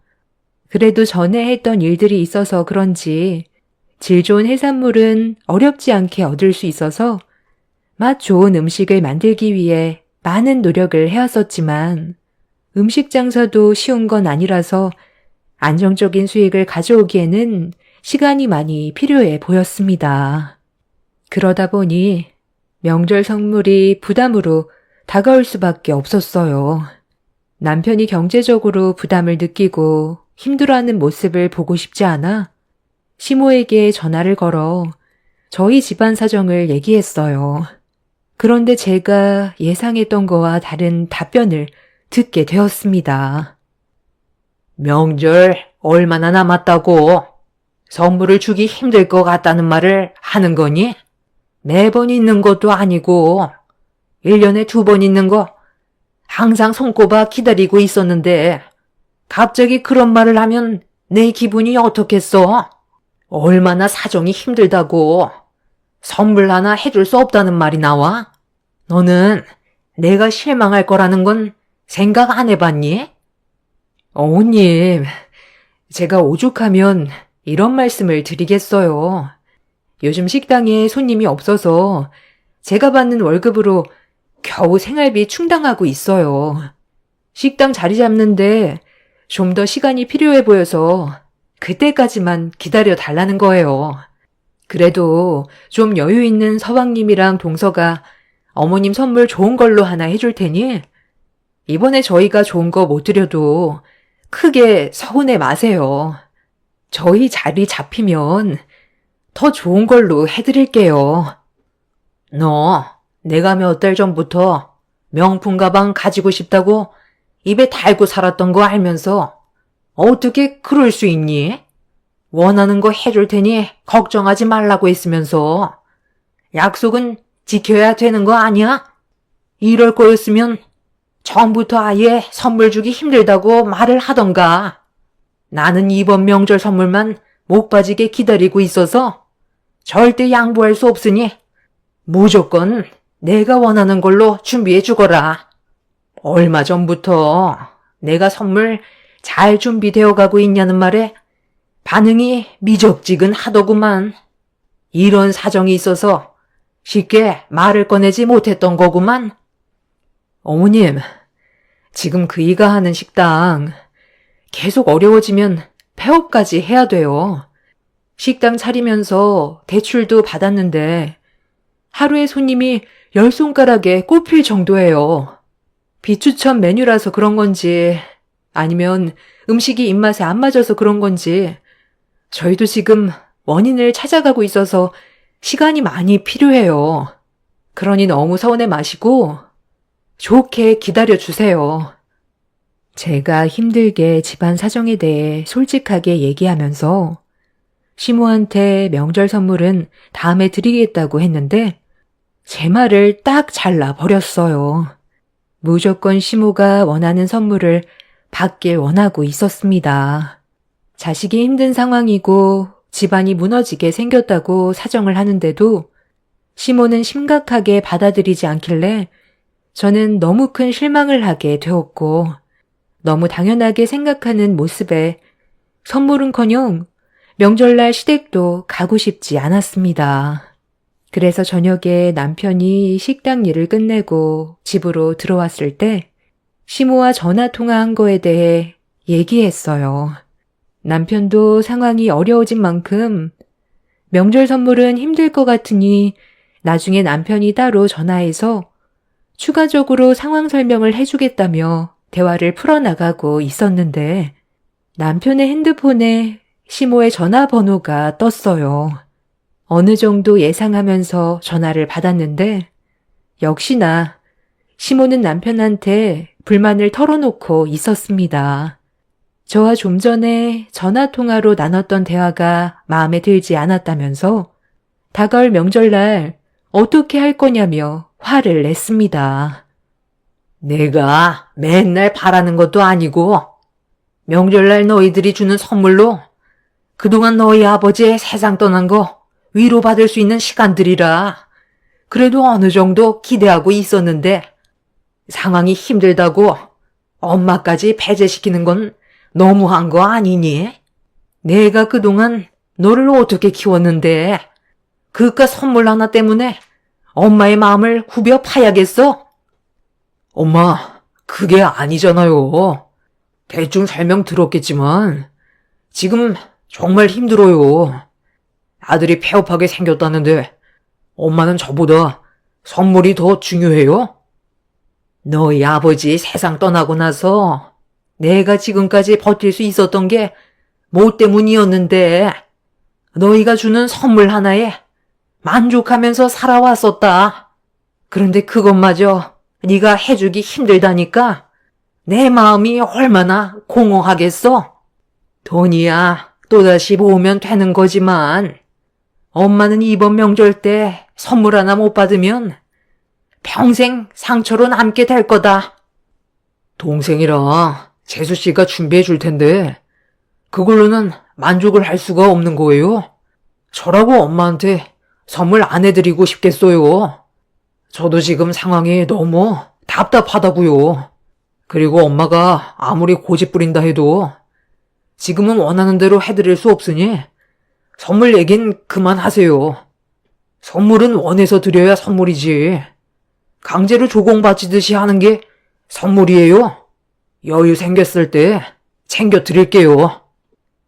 시모는 남편의 단호한 말에 노발대발하면서 흥분을 가라앉히지 못했어요. 남편은 더 이상 듣고 싶지 않았는지 전화를 끊어버렸고 핸드폰에 불이 날 정도로 시모는 쉬지 않고 전화를 걸었어요. 각자 생각하는 불만들이 화를 불러오게 되자 저희 부부는 더 이상 시모를 상대하고 싶지 않아 핸드폰 전원을 꺼버렸어요. 시모도 화가 많이 났는지 더 이상 연락이 오지 않았고 한동안 조용히 지내고 있었는데 이번엔 동서에게 전화가 왔어요. 시모가 동서한테 저희 욕을 한 것 같더라고요. 형님, 요즘 사정이 많이 힘들다면서요? 어머님이 저한테까지 전화해선 난리도 아니었어요. 1시간 동안 핸드폰만 붙잡고 있었다니까요. 지금 상황이 많이 안 좋으면 제가 어떻게 금전적으로 도움 좀 줄까요? 어머님이 형님네가 지금 길바닥에 주저앉을 정도로 안 좋아서 명절 선물 하나 해줄 수 없을 만큼 심각하다던데 그 정도면 그냥 우리한테 손 벌리는 게 좋지 않겠어요? 얼마 정도 필요한 거예요? 대출도 받았는데 아주버님 식당이 안 되니까 얼마나 답답하겠어요. 숨은 쉴 수 있을 만큼 도와줄 여건은 되니 필요한 금액만 얘기하세요. 가족 좋다는 게 뭐겠어요. 서로 힘들 때 도와주는 게 가족이잖아요. 동서, 걱정해주는 건 정말 고마운데 돈까지 빌릴 정도로 지금 집안 사정이 아주 안 좋은 건 아니야. 나도 일을 하고 있어서 최대한 버틸 때까지 버텨보려고. 그럼 이렇게 하는 게 어때요? 일단 어머님 기분 풀어드려야 하잖아요. 어머님이 저러시는 거 선물 때문에 그런 거니까 제가 선물 하나 따로 준비해서 형님한테 줄게요. 그걸로 명절날 선물이라고 주면 될 것 같아요. 그래야 조용해지지. 안 그럼 명절 때도 어머님 성격상 계속 불만만 꺼내실걸요? 오래간만에 가족 모두 모이는 날 서로 얼굴 붉히는 건 좀 그렇잖아요. 부담 갖지 말고 내가 형님한테 선물 주면 그걸 어머님한테 드리세요. 돈은 나중에 줘도 되니까 부담 갖지 말고요. 형님도 알겠지만 지금 어머님 엄청 노여워하시는 거 잘 알고 있죠? 명절날 조용히 넘어가는 걸 원하면 내 말대로 따라주는 게 좋을 거예요. 그럼 그렇게 알고 있을 테니 걱정 말고 명절날 봐요. 나 지금 환자분 들어와서 상담해야 되거든요. 전화 못 받으니까 명절날 얼굴 보면서 얘기해요. 평소에 연락 한번 주고받지 않았던 동서가 갑자기 저를 도와주겠다면서 혼자 일방적으로 얘기한 뒤 전화를 끊어버려 많이 당황스러웠어요. 사실 동서와 저는 사이가 별로 좋지 않거든요. 가진 게 많다는 이유로 얼굴만 마주보면 저희 집안을 무시하기 일쑤였죠. 그래서 최대한 서로 엮이지 않으려 했는데 동서도 제가 거리를 둔다는 걸 느끼고 있었는지 명절날 얼굴 보는 거 외엔 개인적으로 연락을 주고받지는 않았습니다. 그렇게 꽤 오랜 시간 안 좋은 감정 가지고 지내왔었는데 갑자기 도와주겠다며 친하게 접근하는 동서의 행동이 의심하지 않을 수가 없었어요. 평소에 저와 사이가 좋았다면 이런 생각은 하지 않았겠지만 너무 다른 반대의 모습을 보여줘서 어떻게 받아들여야 할지 몰라 고민이 되었죠. 아무리 집안의 사정이 힘들어도 동서에게 손을 벌리는 건 아닌 것 같아 일이 바쁜지 전화를 받지 않아서 문자로 동서의 제안을 거절했어요. 동서는 제 문자를 읽었는지 알겠다는 한마디를 끝으로 더 이상의 대화는 없었습니다. 그리고 다시는 안 왔으면 했던 추석 명절이 다가왔고 남편과 저는 무거운 마음으로 어쩔 수 없이 시댁으로 향했지만 시모가 어떤 반응을 보이게 될지 이미 알고 있었기 때문에 싫은 말 듣게 될까봐 가는 동안에도 걱정이 많았습니다. 남편도 한 성격 하는지라 어떠한 문제로 안 좋은 감정을 터뜨리게 된다면 걷잡을 수 없을 정도로 사태가 심각해지거든요.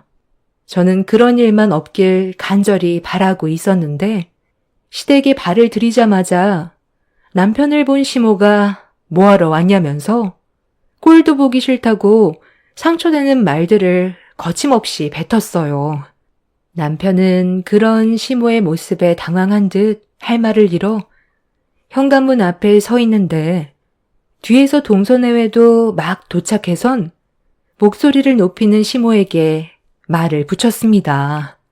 그리곤 시모 보고 들으라는 것처럼 제가 반대했던 시모의 선물을 건네주면서 중요한 선물 현관문 앞에 놨다가 잃어버리면 어떡하냐고 마치 제 것인 것처럼 밑밥을 깔고 있었습니다. 동서의 행동에 남편과 저는 당황했고 시모는 저희가 선물을 사왔다는 말을 듣고는 갑자기 태도가 180도 바뀌었습니다. 동서는 아무렇지도 않은 척 먼저 집으로 들어갔어요. 저와 남편은 동서가 무슨 생각을 가지고 있는지 알 수 없는 상태에서 일단 건네준 선물을 제가 가지고 있었습니다. 시모는 저와 동서가 들고 있는 포장된 선물 상자를 보더니 기분이 들떠서는 밥부터 먹자면서 급하게 주방으로 들어갔어요. 동서, 내가 이런 거 필요 없다고 했었잖아. 우리한테는 동서의 호의가 부담으로 다가온다고. 그리고 지금 당장 돈을 줄 수 있는 상황이 아니란 것도 알잖아. 아, 별거 아니니까 돈 안 줘도 돼요. 저는 그냥 안 좋은 분위기 만들어지는 걸 보고 싶지 않아서 했던 행동일 뿐이니 그냥 어머님 저렇게 들떠 계시는데 장단 맞춰주세요. 선물 상자 안에 있는 물건이 뭔데? 비싼 건 없으면 우리가 돈을 갚는데 많은 어려움이 있거든. 혹시 명품 가방은 아니지? 저 상자 안에 물건이 도대체 뭐야? 에이, 그건 일단 식사 끝나고 어머님한테 선물 드릴 때 확인해 보면 알게 되잖아요. 형님이 지금 걱정해봤자 당장 해결되는 건 없어요. 편히 식사부터 하자고요. 이 정도까지 했으면 눈치껏 알아들을 수 있잖아요. 애들 배고프다고 난리니까 일단 밥부터 먹자니까요. 형님이 이럴수록 더 티난다는 거 몰라요? 일방적으로 행동한 동서 때문에 제 심기가 불편해졌던 저는 각자 생각하는 금액대가 다른데 저희 집안 사정보다 더 큰 가격대의 물건이 들어있을까봐 그게 걱정이었어요. 그래서 물어본 거였는데 동서는 귀찮다는 듯 주방으로 들어갔습니다. 남편은 일단 상황을 지켜보자면서 주방으로 들어갔고 저 또한 남편의 뒤를 따르게 되었죠. 그렇게 모두 한자리에 모여 식사를 이어나갔지만 좀 전까지만 해도 난리를 치던 시모의 모습은 어디 가고 전혀 다른 모습을 보게 된 터라 저는 차마 웃고 즐길 심정은 아니었어요. 그렇게 어색한 분위기 속에서 가족들 모두 거실에 앉아 시모가 깎아준 과일을 먹으며 대화하고 있었는데 시모가 기대하고 있는 선물을 보고 싶다는 말에 동서가 먼저 시모에게 선물을 내밀자 기다렸다는 듯 동서가 건네준 선물을 낚아채 급히 확인을 하고 있었습니다. 포장된 선물 상자에서 나온 건 다름 아닌 명품 가방이었어요. 고가의 루이비통 가방이 선물 상자에서 나오는 순간 시모는 입을 다물지 못했고 상당히 기뻐하고 있었어요. 시모는 한층 업된 기분으로 제 옆에 있던 선물 상자를 빨리 달라면서 손을 내밀길래 제가 준비한 것도 아니지만 제가 준비한 것처럼 시모에게 건네주었습니다. 시모는 상자 안에 뭐가 들어있는지 많이 궁금했었는지 급하게 포장지를 뜯고 있었어요. 그리고 안에 있던 물건을 꺼내 들어 올리는 순간 저희 부부는 시모가 들고 있던 가방을 뚫어지게 쳐다봤어요. 시모는 순간적으로 정색을 하면서 동서가 들고 있던 가방과 나란히 거실 테이블에 올려놓았습니다. 아니, 지금 이게 어떻게 된 상황이니? 왜 너희들이 준비한 선물이 똑같은 거야? 명품 가방을 원하기는 했지만 둘이 겹칠 거라곤 전혀 생각하지 못했는데 이렇게 되면 하나는 환불을 할 수밖에 없겠는데? 그런데 가만히 있어 보자. 너희들이 나한테 똑같은 선물을 해준 건 맞긴 한 것 같은데 약간 미묘하게 다른 것 같은데 상품 번호는 똑같은데 왜 생긴 게 다른 거지? 설마 이거 가품 아니야? 잠깐만. 그러고 보니 큰 며느리가 나한테 준 선물은 보증서가 없네. 작은 며느리가 준 건 보증서가 있잖아. 큰 며느리 네가 얘기 좀 해봐라. 이거 어디서 산 거야? 백화점에서 산 거 아니지? 설마 나 속이려고 길거리 시장에서 구매한 거니? 어머, 요즘 이 상품이 유행이라곤 하던데 벌써부터 가품이 돌아다닐 줄 전혀 몰랐어요. 정말 자세하게 안 보면 어떤 게 진짜이고 가짜인지 구분하기 힘들겠어요. 뭘 구분하기 힘들어? 나는 딱 알겠는데 달려있는 것들부터가 싸구려 티가 팍팍 나잖아. 얘, 너 지금 나한테 일부러 이런 짓을 꾸민 거지? 내가 하도 명절 선물로 난리를 치니까 명절 때 얼굴 보기 껄끄러워서 어쩔 수 없이 시장에서 몇만 원으로 구매할 수 있는 가방 하나 포장해 온 거 맞지? 이딴 쓰레기 가방을 지금 나한테 걸치려 했던 거야?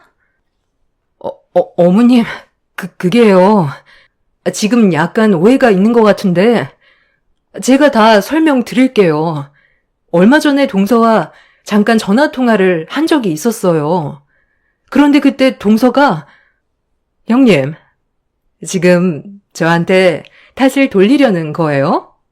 사람이 어떻게 그래요? 내가 이런 말까진 안 하려 했는데 어머님, 형님이 저한테 전화해선 뭐라고 한 줄 아세요? 돈 좀 빌려달래요.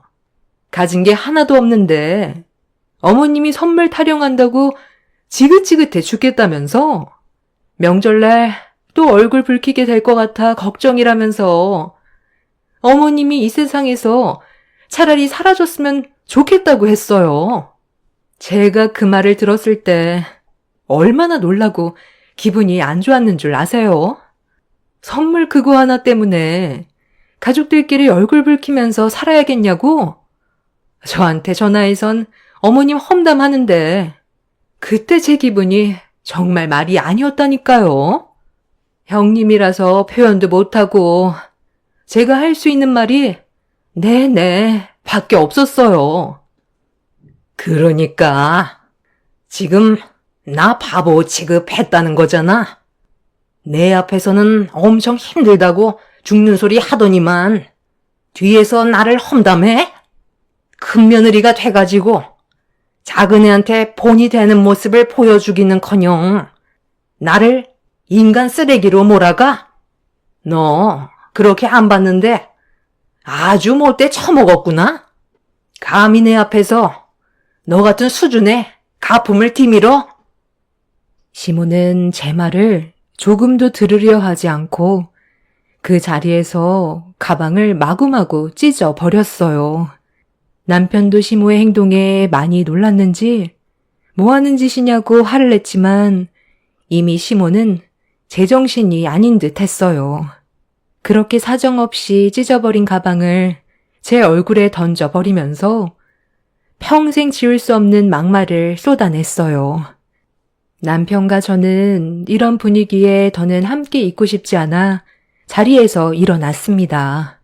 그리고 동서가 한 행동들은 잘못된 거라며 집안 분열을 일으킨 거에 대해 조용히 넘어가지 않을 거라고 화를 냈는데 그 순간 시모가 자리에서 벌떡 일어나더니 어른이 앞에 있는데 동서한테 화를 냈다고 제 머리채를 잡았습니다. 갑작스런 상황에 너무 놀라 비명을 질렀고 남편은 소리치며 뜯어 말렸지만 시모는 그동안 저에 대한 불만이 많았었는지 머리를 잡고 있던 손을 놓지 않았어요. 이런 광경을 자리에 앉아서 지켜보던 시동생은 저를 보며 눈치도 없다면서 동서가 준비해 준 것만도 감사하게 생각해야 되는 거라며 가진 게 없는 식구들과 함께 사는 게 너무 피곤하다며 이번 기회에 그동안 시모가 쌓였던 거 전부 풀어버리라면서 시모를 더 난리치게 부추겼어요. 남편은 온 힘을 다해 시모를 강하게 밀쳐버렸고 뒤로 넘어진 시모는 다시 자리에서 일어나 저를 노려보고 있는데 그 순간 방문을 열며 밖으로 나온 동서의 아들이 울먹이며 밖으로 나왔어요. 그리고 제 옆으로 다가오더니 바닥에 찢어져 있던 가방을 주워 들었습니다. 그 모습을 모두가 당황하며 보고 있는데 찢어진 가방을 들고 있던 동서 아들이 그 가방을 동서에게 집어 던졌어요. 그리곤 이어서 충격적인 말을 꺼냈습니다. 동서가 시모에게 건넸던 명품 가방 또한 가짜라면서 왜 큰엄마한테만 뭐라고 하냐며 집에서 시동생과 동서가 나누는 대화를 전부 다 들었었다고 충격적인 말로 모두를 당황스럽게 만들었어요. 시모는 그럴 일 없다면서 보증서가 있는 걸 조카에게 보여주면서 동서내외가 그럴 일 없다고 얘기했지만 조카는 동서가 하는 말을 가족들에게 그대로 전달해 주었습니다.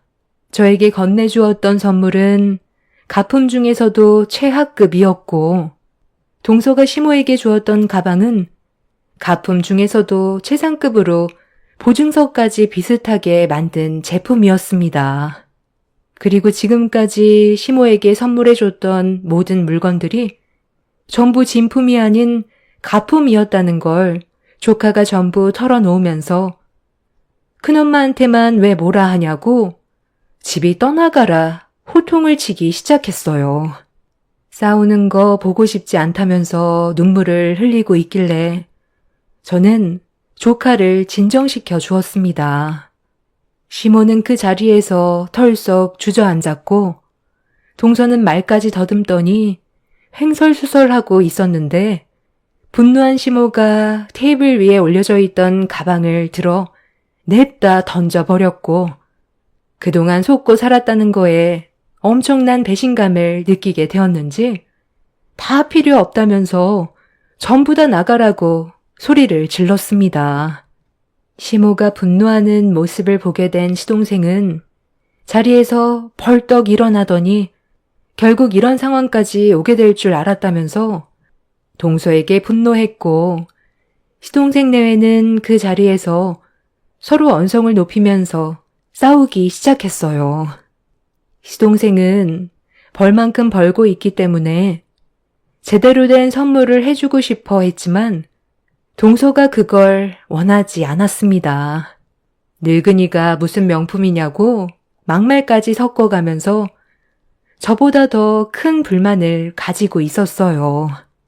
정작 본인도 명품 하나 제대로 걸치지도 못하는데 힘들게 돈 벌어 모아 시모에게 갖다 바치는 선물들이 아깝다면서 이런 삶을 사는 거에 대해 불만을 털어놓고 있었습니다. 시동생과 동서는 걷잡을 수 없이 상처되는 말들을 주고받았고 시모는 그동안 받았던 선물들을 밖으로 가지고 나와 전부 다 쓰레기통에 집어넣었어요. 저희는 그래도 선물 하나 해줬을 때 직접 백화점 가서 신중하게 골라 선물을 드렸었는데 동서는 처음부터 끝까지 전부 다 가품만 선물해주고 있었습니다. 이 문제로 동서내외는 지속적인 부부싸움이 있었고 그걸 옆에서 조카가 전부 다 지켜보고 있었는지 시댁에 와서도 또 이 문제로 싸우게 되자 저희가 몰랐던 사실을 전부 다 털어놓게 된 거였어요. 상황이 급격하게 안 좋아지자 남편은 중간에서 그만하라고 소리를 지르며 동서내외를 밖으로 내쫓아 버렸어요. 시모는 자식 새끼 키워봤자 아무 소용 없다면서 땅을 치며 오열을 했고 저희 부부 또한 그 모습을 보면서도 너무 많은 실망을 했던 터라 그날 집으로 돌아오게 되었죠. 동서내외는 명절날 이후 서로의 생각 차이 때문에 이혼까지 가게 되는 일이 생겨버렸습니다. 그리고 시동생은 지긋지긋한 집구석과 더는 엮이고 싶지 않다면서 시모는 장남인 저희 남편이 돌봐드리는 게 맞지 않냐며 다시는 연락하고 지내지 말자고 이사를 가버렸어요. 저희도 시모의 얼굴을 보고 싶지 않아 연락하지 않았고 시모 또한 저희한테도 연락하지 않은 채 지내고 있었습니다. 그렇게 서로 등을 돌린 채 지내고 있었는데 저희 가족에게 뜻하지 않았던 기회가 갑자기 찾아왔어요. 정말 힘들었던 시간들을 전부 보상이라도 받는 듯 남편의 생선가게 백반집이 퀄리티가 좋다고 느꼈는지 백화점에 입점할 수 있는 기회가 생겼습니다. 몇 명의 사람들이 식사를 하고 간 적이 있었는데 그 손님들이 백화점 직원들이었다는 걸 뒤늦게 알게 됐고 남편은 이 기회를 놓치고 싶지 않아 제안을 받아들이게 되었죠. 그리고 예전과는 다르게 저희 집안 사정은 하루하루가 다르게 정말 좋아졌어요. 그런데 백화점에 입점했다는 소문이 시모의 귀에까지 들어가게 되자 잘 나간다는 소식에 연락 한 통 없었던 시모가 갑자기 전화가 왔어요. 예전의 일들을 사과도 할 겸 얼굴 한번 보자고 했었지만 저와 남편은 단호하게 거절을 했습니다. 그동안 남편을 온갖 무시하던 시모가 남편이 잘 나가게 되자 또다시 접근하려는 모습이 너무 꼴보기가 싫었어요. 그래서 저는 딱 한마디 했었죠. 누굴 건드린 줄 아냐며 열심히 노력하는 사람에게는